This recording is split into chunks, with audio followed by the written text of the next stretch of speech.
you know, there was no opportunity. I'm not sure where I could get a job. And I was a private contract employee, so there was no sort of severance. There was no other opportunity. So I went from a lot of money to zero money. Okay. And so I had to start creating my own opportunity and going out there and generating revenue. And I didn't even try to get a job. I looked around and realized this was a tough climate to be in, probably the roughest economic climate of my lifetime. Well, and because a lot of people who are in a situation like that find that they can't get a job because they're overqualified. Right. So you didn't even go that route. And tell us how you found this other path.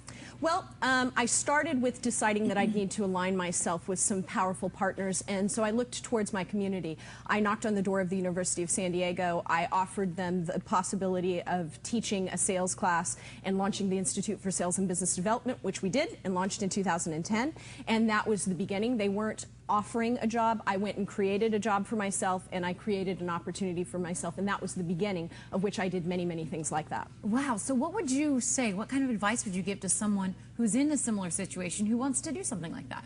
I think you've got to have tough innards and tough skin. Yeah. It's not easy. You've got to be resilient, and you've got to be able to ask what you want and create a really powerful plan. You've got to really be tenacious and aggressive and just go out there and offer opportunity. And how crucial is networking when it comes to attempting something like that? It's incredibly crucial, but you have to know how to do it. I think you can be networking 18 hours a day in this city and not actually create any opportunity for yourself. So you have to really know how to network. Okay, and that's part of why we're talking to you this morning, because you give advice and tips on how to do this. And today it's possible for viewers to connect with you.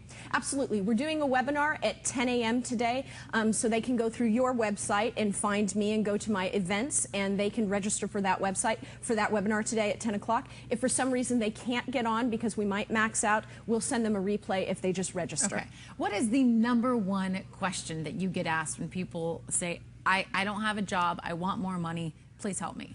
Ask. Yeah. That's the #1 thing. I think that asking is the most critical skill, and to do that with elegance and to maintain your integrity. But you go out there and you ask for connections, for opportunities, and you'd be surprised what you'd get. Most people sort of have the Stuart Smalley business approach. If I'm good enough and smart enough and people like me, opportunity will come. Good luck with that. You've got to go out there and ask. And gosh darn it, people like me. Right. Right. They might, but that won't pay your mortgage. It won't get you a job. That's right. Anne-Marie Houghtailing, thank you so much. And again, we'll connect you on our website, KUSI.com. Thank you so much. My pleasure. Thank you. Appreciate it.